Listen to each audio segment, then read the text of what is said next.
მოგესალმებით. ევროკავშირში მედია სრულად იმართება Deep State-ის, ანუ არაფორმალური ოლიგარქიული მმართველობის მიერ. ეს ჩანს მეინსტრიმ მედიის დამოკიდებულებაში ყველა იმ საკითხის მიმართ, რომელიც ევროკავშირის წინაშე დგას. არალეგალური მიგრაცია, LGBT იდეოლოგია, ომის რიტორიკა, ევროპულ იდენტობასთან ბრძოლა. ყველა ამ საკითხთან მიმართებით ჩანს ძალიან დიდი მიკერძოება და იმ პოლიტიკური ნარატივების გავრცელება, რაც ბრიუსელის ბიუროკრატიის პოზიციაში ჯდება. თუმცა ერთია ის, როცა მედია გარკვეულ პოლიტიკურ ნარატივს უპირატესად წარმოაჩენს და აუდიტორიას თავს ახვევს. ამას უკვე მივეჩვიეთ ევროპული მედიის მხრიდან. როგორც წესი, მეინსტრიმ მედიისთვის ყველა ის პოლიტიკოსი ან პოლიტიკური ძალა, რომელიც მემარჯვენე იდეოლოგიაზე დგას, არალეგალურ მიგრაციას უპირისპირდება ან ომის რიტორიკას აკრიტიკებს, ისინი კრემლის აგენტებად ცხადდებიან.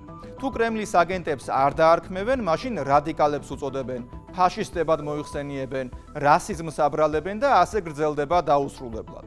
მეორე და უფრო შემაშფოთებელია ის ფაქტი, როცა ევროპული მედია საშუალებები პირდაპირ ტყუილზე გადადიან და საკუთარი პოლიტიკური თუ დამკვეთის პოლიტიკური ინტერესებიდან გამომდინარე, სრულიად მიკერძოებულ სიუჟეტებსა და სტატიებს აქვეყნებენ. BBC-ს ბოლო სკანდალიც სწორედ ამაზე მეტყველებს. იმ ფონზე, რომ შტატების პრეზიდენტის დონალდ ტრამპის სიტყვით მიმართვა დაამახინჯეს და ზუსტად ისეთი ინტერპრეტაცია მისცეს, რაც მათ დაკვეთას შეეფერებოდა, სრულიად არ უნდა გვიკვირდეს ის ტყუილებით სავსე ფილმი, თუ ეგრეთ წოდებული ჟურნალისტური გამოძიება, რომელიც BBC-მ საქართველოზე მოამზადა. ტრამპთან დაკავშირებით დამახინჯებულ სიუჟეტზე ცოტა მოგვიანებით ვიტყვით, იქამდე საქართველოსთან მიმართებით ვთქვათ.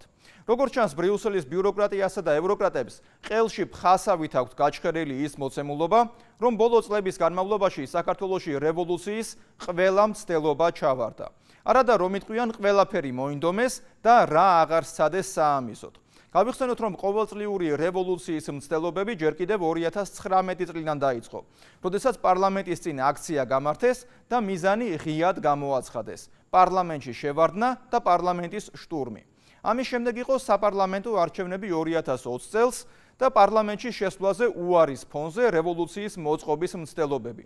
შემდეგ დამნაშავე მიხეილ სააკაშვილის დაპატიმრება და იმაზე ისტერია, რომ მას ხან კლავენ, ხან აწამებენ და ხან ისევ კლავენ. ამას მოჰყვა უკრაინაში ომის დაწყება და ისევ გაუთავებელი ისტერია იმაზე, რომ თურმე საქართველოს არ უსებენ, თურმე ომში უნდა ჩაერთოს ქვეყანა და თურმე სანქციებისთვის თავის არიდებაში ეხმარებოდა ქვეყანა რუსეთს. თუმცა ის, რაც BBC-მ გააკეთა, ყველაფერს გასცდა და აღმოჩნდა, რომ დემოკრატიის ევროპული სტანდარტები ფსკერზე არის დასული. BBC-ს ფილმმა აჩვენა, რომ არსებობს პოლიტიკური დაკვეთა, რომელიც შეიძლება ეწინააღმდეგება რეალობასა და ფაქტებს, მაგრამ შეესაბამება სწორედ Deep State-ის გეგმებსა და დაკვეთას. შესაბამისად, საქართველოში 1 წლის წინ მომხდარ მოვლენებზე ტყუილების 1 საათიანი ფილმი გააკეთეს. ის, რომ ტრამპის სკანდალისა და BBC-ს მაღალი რანგის მენეჯერების გადაყენების შემდეგ ბრიტანული მაუწყებელი მორიგ ფეიქს ამჯერად საქართველოზე აწყობს, მეტყველებს არხზე Deep State-ის გავლენებზე. ბოდიში და საკადრო გადაწყვეტილებებიც მხოლოდ დროებით ცეცხლის ჩაქრობას გავდა. შეასრულებს თუ არა საკუთარ მუქარას და დაიწყებს თუ არა ტრამპი ბრიტანული მაუწყებლის წინააღმდეგ სამართლებრივ დავას, ეს მალე გამოჩნდება. თუმცა ის, რაც BBC-მ ჩაიდინა მემარცხენე ლიბერალების მხარდამჭერი არხისგანაც კი მოულოდნელი იყო. მით უმეტეს იმ ფონზე, რომ საგამოძიებო სიუჟეტის ავტორებმაც და როგორც ჩანს არა მარტო მათ, იცოდნენ რაც ხდებოდა, მაგრამ ყველა გაჩუმდა ამაზე. ასეთი რამ მხოლოდ იმით შეიძლება აიხსნას, რომ არსებობდა პოლიტიკური ინტერესი. რომც არავის ცოდნოდა და დონალდ ტრამპის სიტყვა ასეთი ინტერპრეტაციით ეჩვენებინათ, ესეც კი ვერ ჩაითვლება მხოლოდ კონკრეტული ჟურნალისტის ინიციატივად ან დამოუკიდებელ მოქმედებად. კაპიტოლიუმზე შტურმის მასშტაბიდან და შემდეგ იმ საინფორმაციო ნიაღვარიდან გამომდინარე, რაც მას მოყვა, ძალიან ძნელი დასაჯერებელია, რომ BBC-სთვის პოლიტიკური ინტერესი არ არსებულიყო მაშინ და სწორედ ამ პოლიტიკური ინტერესზე არ ყოფილიყო აგებული საგამოძიებო სიუჟეტი. BBC-ს ტყუილების სტანდარტების შესახებ ნახეთ გიორგი მდივანის სიუჟეტი. BBC, ანუ ბრიტანული სამაუწყებლო კორპორაცია, ერთ-ერთი უძველესი ინგლისური მედია საშუალებაა, რომელიც 1920-იან წლებში დაარსდა. ის საზოგადოებრივი მაუწყებელია, რაც იმას ნიშნავს, რომ ფულს დიდი ბრიტანეთის სახელმწიფო ბიუჯეტიდან იღებს. BBC წლების განმავლობაში გლობალური Deep State-ის, ანუ არაფორმალური ოლიგარქიული მმართველობის ერთ-ერთი მთავარი რუპორი იყო და ის აქტიურ როლს თამაშობდა სხვადასხვა არასასურველი პოლიტიკოსების, დემოკრატიულად არჩეული მთავრობების წინააღმდეგ გაჩაღებულ ბრძოლაში. ბოლოდროინდელმა მხილებებმა თუ როგორ ახდენდა ბრიტანული მედიას სხვადასხვა სიახლეების ფაბრიკაციას, სიცრუის ტირაჟირებას და манипуляციას, დაადასტურა ის ბრალდებები, რაშიც BBC-ს კრიტიკოსები დიდი ხნის განმავლობაში ადანაშაულებდნენ. მართლაც და BBC სამარცხინო ტყუილების ნაზავში აღმოჩნდა გამოჭერილი. ყველაზე გამორჩეული პრეზიდენტ ტრამპის გამოსვლის მონტაჟს უკავშირდება, რომელშიც მან ვითომდა შეკრებილ მომიტინგეებს ძალადობასა და ბრძოლაში ჩართვა შესთავაზა. რა თქმა უნდა, იმ დღეს მომხდარი ყველა საშინელი მოვლენა არ შეესაბამებოდა ტრამპის მიერ თავის გამოსვლაში ნათქვამს. BBC პანორამამ უბრალოდ ორი ციტატა შეაერთა, რამაც ძალიან მკაფიო შტაბეშტილება დატოვა, რომ ტრამპი ბრძოლისკენ მოუწოდებდა. ეს BBC-ს მიერ შეცდომების იმდენად დიდი დემონსტრირებაა, რომ მასში სხვა დეტალები დაიკარგა. თავისი არსით და შინაარსით BBC არაფრით არ განსხვავდება ცენტრალური სადაზვერვო სააგენტოს მიერ შექმნილი და შეერთებული შტატების მთავრობის მიერ დაფინანსებული რადიო თავისუფლებისგან, ან რუსეთის სახელმწიფო ბიუჯეტიდან მხარდაჭერილი Russia Today-ისგან. განსხვავდებოდა მხოლოდ მათი იმიჯი და ბრენდინგი. BBC ხალხს არწმუნებდა, რომ ისინი ობიექტურები არიან, მაგრამ ბოლოდროინდელმა სკანდალებმა ყველას ნათლად დაანახა, რომ BBC Deep State-ის პროპაგანდის ინსტრუმენტია და ძალიან შორსაა ნამდვილი ჟურნალისტიკისგან. ბოლო წვეთი BBC-ს სიცრუის კამპანიაში, რამაც კომპანიის ხელმძღვანელების გადადგომა გამოიწვია, დონალდ ტრამპის ფაბრიცირებული და დამონტაჟებული ვიდეო ჩანაწერების გავრცელება იყო 2021 წლის 6 იანვარს მომხდარი მოვლენების შესახებ, რაზეც ცნობილი მხოლოდ მიმდინარე წლის დეკემბერში გახდა. კონსერვატიულმა გაზეთმა The Telegraph-მა მაიკ პრესკოტის BBC-ს შიდა ანგარიში შეტყობინებითი ჩანაწერი მიიღო, ვინც 2025 წლის ივნისამდე სარედაქციო კომიტეტის და BBC-ს სტანდარტების კომიტეტის დამოუკიდებელი წევრი იყო. 2024 წელს BBC-ს ეთერში დონალდ ტრამპის შესახებ დოკუმენტური ფილმი გავიდა, სადაც 2021 წლის 6 იანვრის ამბებია ასახული, რასაც კაპიტოლიუმის შტურმი მოყვა. BBC-მ დონალდ ტრამპის გამოსვლიდან მისი სიტყვები ისე დაამონტაჟა, რომ მაყურებელს ყალბი აზრი გამოეტანა. ამ ორ დამონტაჟებულ მონაკვეთს შორის კი 54 წუთია. ჩვენ ჩავალთ კაპიტოლიუმში და მე იქ თქვენთან ერთად ვიქნები და ჩვენ ვიბრძოლებთ, ჯოჯოხეთურად ვიბრძოლებთ. თუ არ იბრძოლებთ, ქვეყანა აღარ გექნებათ. ჩვენ ჩავალთ და მე იქ თქვენთან ერთად ვიქნები. ჩვენ წავალთ ყველა მსურველთან ერთად, მაგრამ მე მგონია, რომ ჩვენ აქედან კაპიტოლიუმისკენ დავიძრებით და ჩვენს მამაც სენატორებს და კონგრესმენებს მივესალმებით. ზოგიერთ მათგანს ასე მქუხარეთ არ მივესალმებით და ჩვენ ვიბრძოლებთ, ჯოჯოხეთურად ვიბრძოლებთ. თუ არ იბრძოლებთ, ქვეყანა აღარ გექნებათ. იაფასიანი მონტაჟის წყალობით BBC ტრამპს მოძალადეთ და კაპიტოლიუმში განვითარებული არეულობის წამქეზებლად ხატავდა. თქვენ წარმოიდგინეთ, თუ შეერთებული შტატების პრეზიდენტი ასეთი დაუფარავი და აგრესიული მედია შეტევის ობიექტი, მაშინ შედარებით მცირე ქვეყნები და ნაკლებად გავლენიანი პოლიტიკოსები რამხელა თავდასხმის მსხვერპლი შეიძლება გახდნენ. პრესკოტს 19 გვერდი დაჭირდა იმის აღსაწერად, რომ BBC-ს თანამშრომლები ჟურნალისტური მიუკერძოებლობის პრინციპებს არღვევდნენ სენსიტიური თემების გაშუქებისას და ეს სრულ პროპაგანდისტული საქმიანობა მხოლოდ ტრამპის გაშუქებას არ ეხება. უკონტროლო მიგრაცია, გენდერის პოლიტიკა, LGBTQ საკითხები და ღაზაში მიმდინარე ომი ასევე იდეოლოგიური პრიზმით შუქდებოდა და სასურველს რეალობად ასახებდნენ. BBC-ს მრჩეველმა, რომელმაც ეს ანგარიში დაწერა, განაცხადა, რომ პანორამას რეპორტაჟი შეცდომაში შემყვანი იყო. ფაქტია, რომ ტრამპმა პირდაპირ არ მოუწოდა მხარდამჭერებს კაპიტოლიუმის აღებისკენ. მრჩეველმა ისიც კი აღნიშნა, რომ ეს იყო მთავარი მიზეზი, რის გამოც ტრამპს არ წაუყენეს ფედერალური ბრალდება არეულობის წაქეზებისთვის. BBC-ს სარედაქციო პოლიტიკისა და სტანდარტების კომიტეტის წევრმა, რომელმაც ეს მემორანდუმი დაწერა, ყველა ეს შეშფოთება BBC-ს აღმასრულებელ დირექტორებს გაუზიარა. თუმცა ის უგულებელყვეს, იგნორირება გაუკეთეს და ბრალი წაუყენეს გადამწყვეტ საკითხებშიც კი.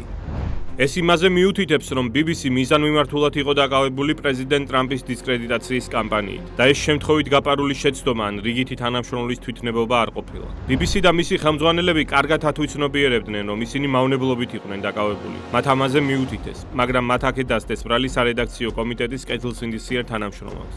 9 ნოემბერს სიცრუის საყოველთაო გამომზეურების შემდეგ BBC-ს გენერალურმა დირექტორმა ტიმ დეივიმ და ახალი ამბების აღმასრულებელმა დირექტორმა დებორა ტერნესმა თანამდებობები საშუალებით დატოვეს. დებორა ტერნესმა პასუხისმგებლობა საკუთარ თავზე აიღო და ტრამპის შესახებ გაშვებულ დოკუმენტურ ფილმში შეცდომა აღიარა. BBC-ს საბჭოს თავმჯდომარემ სამირ ჩახმა პარლამენტში გაგზავნილ წერილში ბოდიში მოიხადა დონალდ ტრამპთან დაკავშირებული ინციდენტისგან. მაგრამ რამდენად საკმარისია ბოდიშიც მოხდა, ან უბრალოდ შეცდომის აღიარება, როდესაც საქმე გამიზნულ ტყუილთან და მოსახლეობის შეცდომაში შეყვანასთან გვაქვს. შეერთებული შტატების პრეზიდენტი განრისხებულია და ბრიტანული მედია კომპანიისგან სოლიდურ კომპენსაციას ითხოვს. Honestly, congratulations. ულწრფელად გილოცავთ.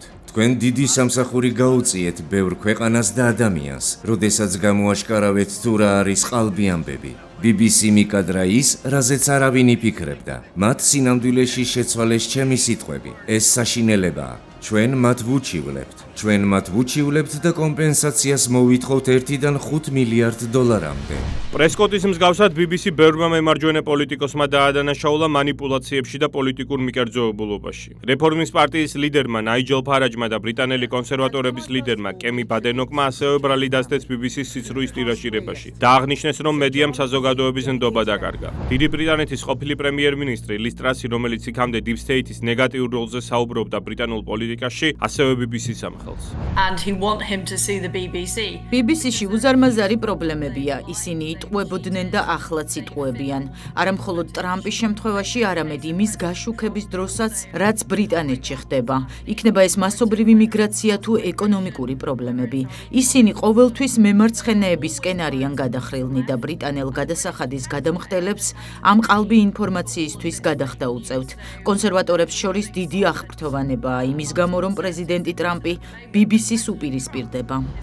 მაგრამ საზოგადოება არის ის, ვისი გადახდილი გადასახადებიდან სიცრუეში მხილებული BBC დაფინანსებას იღებს. თუ მედიის საქმიანობა საზოგადოებრივ ინტერესებს არ ემსახურება და პირიქით Deep State-ის დღის წესრიგის გატარებას ცდილობს და საინფორმაციო ომს აწარმოებს კონსერვატიულად განწყობილი მოსახლეობის მიმართ მთელი მსოფლიოს მასშტაბით, მაშინ მათი სახელმწიფო ბიუჯეტიდან დაფინანსების საკითხიც უნდა გადაიხედოს. სიყალბის სისტემატური გავრცელების გარდა BBC-ს რამდენიმე ჟურნალისტი ბოლო წლებში სერიოზულ სკანდალებში გაიხვა. გასულ წელს BBC-ს ცნობილი წამყვანი ჰიუ ედვარდსი გაასამართლეს და ბრალდებულაცნეს ბავშვების დამცირების ამსახველი სურათების შენახვის გამო. ცოტა ხნის შემდეგ წარსულში ცნობილმა ფეხბურთელმა და BBC-ს სპორტულმა ჟურნალისტმა გარი ლინიკერმა ანტისემიტიზმის გამო თანამდებობა დატოვა.